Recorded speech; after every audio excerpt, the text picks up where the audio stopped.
mic. Yeah. All I need is one mic. Yeah. All I need is one mic. Hey everybody, welcome back to One Mic, where I watch shit so you don't have to. And today I'm here to give a non-spoiler review of the first season of the Paramount Plus spin-off show, a spin-off from Yellowstone entitled 1883. This is a show that, even though I know it aired by this point, probably several months ago, I wanted to get in front of you guys and talk about it a little bit because at the time it came out, I hadn't even seen Yellowstone yet. And I was starting to work on it. I think I just started season 1. And I was like, all right, well, once I get through Yellowstone, I'll check out 1883. My wife and I had, we had to get through 4 seasons. It took a little while. Then we checked out 1883. And go watch my video for Yellowstone for my thoughts on Yellowstone. But watching 1883, I didn't know what I was in for. But what I ended up getting was one of probably the better shows I've seen this year, if not the best show I've seen this year. I think it first came out in late December. So technically it started in 2021, but it wrapped up in 2022. And as it sits right now, it's in the pole position for my #1 show of the year. And I want to talk a little bit about why. And that's why I'm bringing this video so late, because I can't just, even though I like to do things in a timely fashion, like, episode by episode, week by week, I didn't want to let a show that I thought was so good just kind of slip by and not end up on the channel somewhere. So I figured, even though it's late, maybe not a lot of people are going to watch this video, I did want to get out here and talk about this show just so it can be documented as something that I thoroughly enjoyed. So I want to start by talking about what I liked about it the most. And what I liked about it the most is it's similar to what I like about Yellowstone, but just kind of like Yellowstone on steroids. And I'm going to probably say that phrase several times throughout this video because there's so many aspects of this show that mirror Yellowstone, but does it better. This show, well, let me start with Yellowstone first, actually.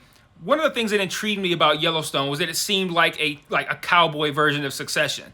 And I've never seen anything like that. You think about a lot of shows, like you don't see things that take place in Montana very often. And I've never seen people live like this. And live like this in a way that rakes in a lot of money, involves them doing a lot of big business deals, involves violence, risk, all these sorts of things. It was like being exposed to an entirely new culture, an entirely new lifestyle, and I found that to be really intriguing. You'll see, if you're a longtime viewer of this channel, or even if you're just getting started, you will come to see I give extra points to shows and films that do shit I've never seen before.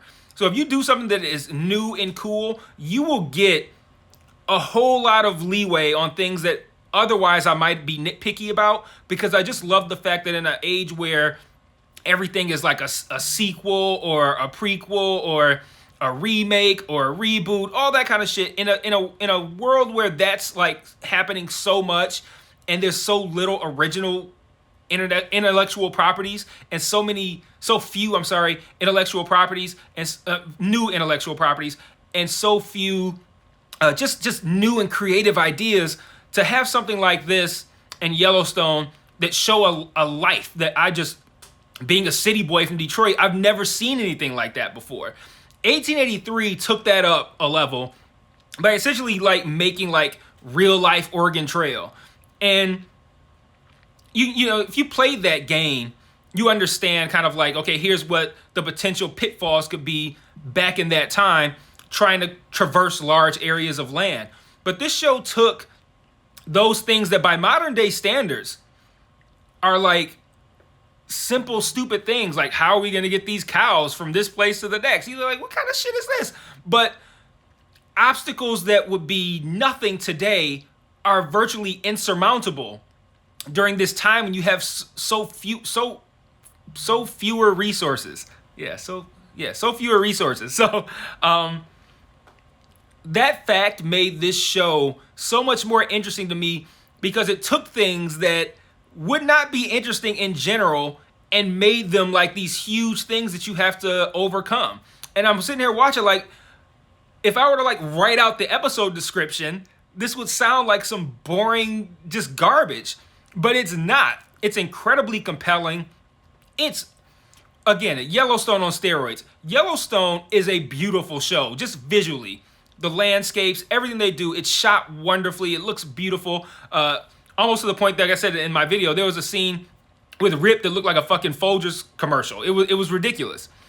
This show is even better in that regard. I mean, it's gorgeous, this show, to watch and to look at.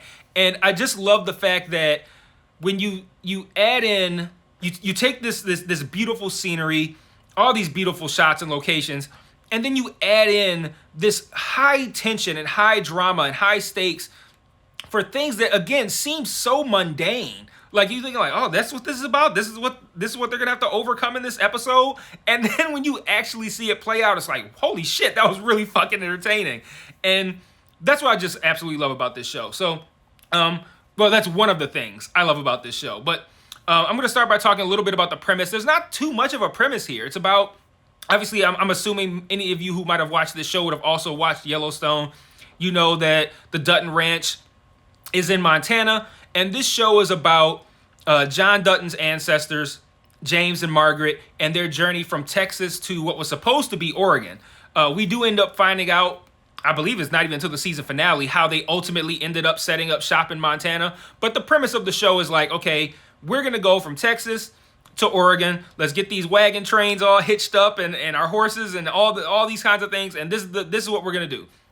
And again, today, it's like, okay, you're going to get in your car and you're going to drive for a few hours. You're going to stop at McDonald's and for gas on the way, and that's it. But, like, they have to, like, oh, shit, there's a river here. What the fuck do we do with all of these horses and these wagon trains and trailers and all this kind of shit? It's remarkable how they take these things and make them incredibly compelling. But another thing I liked about this show is the characters. And, again, you know, for most shows that you like, you need to like the characters, right? Or at least feel some sort of way about them, whether that's positive or negative. But when I say I like the characters, I mean I like the characterizations. Yellowstone, it's okay in that department. John, Rip, they're the best two characters on the show. Beth started out as a great character, and I do still like Beth, but Beth has become something of a trope. Like every season, it's the same story with her. She's underestimated because she's from a rural area. She's not some big city person. So they look at her as some dumb hick who they can take advantage of. And every season, here comes a new person who's from, you know, some suit from some fancy city with a whole bunch of money, and they want the land. How are they going to get the land? Oh, it's going to be easy. We'll just wrestle away from these dumb hicks out here in Montana. And then then we have to see how is Beth and her ruthless nature going to solve this situation. Incredibly compelling in season 1. By the time you get to season 4 of the same shit with Beth, it gets a little tiresome. And when I say tiresome, I don't mean like I'm sitting here rolling my eyes at Beth, but it's predictable. And then after that, there's not really too many other interesting characters. I like Jimmy quite a bit. I heard that there was a lot of backlash to his season 4 arc. I thought it was great. Teeter is cool. I like Teeter, but like Jamie, Casey, Monica, like all these characters and their own storylines are just kind of like, I don't really know about this. I don't really care about this.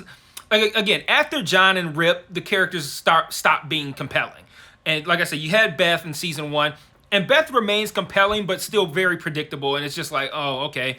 Like, even now, whenever season 5 of Yellowstone comes out, I'm like, okay, who's going to be the new rich suit that Beth is going to have to defeat with her old country bumpkin self? Like, how is she going to manage to figure this out?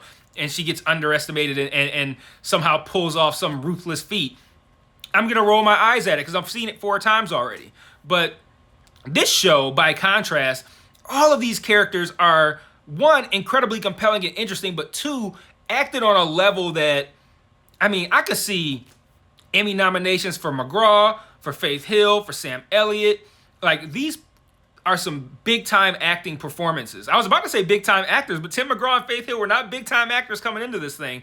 But they do a remarkable job. I find both characters to be incredibly compelling. I thought those two did outstanding jobs in their acting performances. Sam Elliott was Sam Elliott. Like, exactly what you would expect, and it was still great. He has an incredible fucking scene. It's been a while since I've watched it. It's toward the end of the season. It's a scene with Elsa, I believe. Incredible fucking scene. I think I paused it after that. I was like, shit, he's about to get an Emmy. Like, man, he fucking crushed it. And I don't want to get into spoilers about it because I don't want to give it away because like that's a big moment in the season that particular scene. So I don't want to go into too far in depth about it. But Sam Elliott doing his thing for sure. Let's see. Isabel May is Elsa, who is the daughter of Tim McGraw's James Dutton and Faith Hill's Margaret Dutton. She's kind of like the star of the show, and she does this voiceover throughout the show that is, I like the fact that it took me a while, and when I say a while, I mean like the whole season or anything like that, but it took me a while to understand this voiceover from Elsa that exists throughout the entire show that sounds very, very wise, very knowledgeable, is essentially fictitious because the character that we see of Elsa on the screen, she's very young. She makes a lot of mistakes. She's very reckless. She's very brave. But she displays the foolhardiness of a child. But once because I'm listening to the voiceover, I'm like, this ain't the person who's making these stupid fucking mistakes on this show. But the voiceover version of Elsa, I think, provides a whole lot of interesting context to the visuals that we see on the screen. And I'm fine with that not being the Elsa that we see. If it's some mythical Elsa, a future Elsa, who knows? But whoever this voiceover is supposed to be, or it's supposed to be Elsa, but not the Elsa that we currently see. And that's very clear from the beginning. I don't know the purpose, but it worked really, really well. And I think Isabel May, breakout performance for her. Great role. LaMonica Garrett as Thomas is great on this show as well. And he almost feels like I don't want to say insignificant, but like he's not as important as the other major characters on the show. But when he gets screen time, he is captivating. And I love that about him on this show. Everyone on this show is great. Like I have no complaints about any of the characters, any of the actors. Really, really great stuff. And then lastly, one of the other things I loved about this show is, again, think about action sequences, right? You can have all different kinds of action sequences. You can have like the Terminator 2 motorcycle/truck chase. You can have the Matrix, I think it was Matrix 2 freeway scene. You can have something like in The Old Man, which I just reviewed a day or two ago, where you get like close in-hand combat. You don't get any of that kind of stuff because, again, this is 1883. Actually, I think it's a little bit later or earlier than that. I don't think it takes place in 1883 at all. I think 1883 is like when Elsa is born or something like that. Whatever the case may be, you don't have that kind of stuff going on here. So you're just going to have like horseback gunfights with rifles and handguns and stuff like that. And the way they do these chase scenes and these gunfight scenes on horseback, it felt so real and authentic. And of course, none of us here alive now were there to see what a horseback gunfight would have looked like in the 1800s, but goddamn, it had to fucking look like that. It looked like, it just made sense. Like if these guys are riding horseback and shooting like fucking, like we see in the movies most of the time, I don't even think I would have had a problem with it. I would have been just like, okay. But the way in which they do it in this show, it feels like that's how it really would have been. And it's not as stylized as what you might be accustomed to seeing in movies. Even movies that take place in these time frames don't feel as realistic as this show did. So again, I think that kind of all encompasses in the visuals too. Like I said, the visuals are amazing. But even outside of just like the landscapes and just the photography and what it looks like, the choreography of these fight scenes is another type of visual that is stunning on this show when you see it. So, man, I can't speak highly enough about this show. Like I said at the top, this is in pole position. No pun intended, since I was just talking about horses. This is in pole position for my number one show of the year. There's still shows that could surpass it. We still got 6 more episodes of Better Call Saul. There could still be things that are coming out later. House of the Dragon comes out. Lord of the Rings comes out. There could be stuff coming out in November, December that I don't know about yet.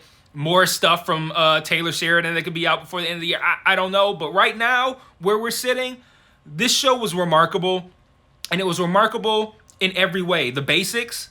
It was remarkable in doing something new and something fresh. It was remarkable in its acting. It was remarkable in its storytelling. It was remarkable in its characterization. Like, not much to complain about with this show. The only way you could watch this show and not like it is if it's just something that you just can't connect with. Like, you just find it to be boring. And I feel like that could be the case. It's almost difficult for me to recommend it to any old body that I know, because it's like, okay, if you're accustomed to something like Breaking Bad or something like that, you might watch this and be like, yeah, this ain't really my speed. This is like some old Western type shit. But like, I don't know. I think if you have an appreciation for art and for film and television and for what it takes to make something this beautiful and this wonderful and this just wide in scope, and do all of this in just 10 episodes and just tell this story that's just incredibly compelling and heartbreaking and everything, to do all that in 10 episodes is remarkable. So like I said, right now, #1 of the year for me. I will be reviewing Yellowstone season 5 episode by episode whenever it drops. Whenever they do the 1883 Bass Reeves story, which is one of the another one of the spinoffs, I'll be reviewing that. And then whenever they do the spinoff show from the what are they called, the four somethings, man, it's bugging me, I can't remember it, but 4 H's, I don't remember, but whatever it is that they were, the spinoff that they were building in season 4 of Yellowstone with Jimmy, whenever that comes out, I'll be doing that too. So I'm fully bought in on the Taylor Sheridan universe. This show did it. I'm in, and I will see you guys whenever one of those things drops. Let me know what you thought about 1883 in the comments, and I will see you guys then. Peace.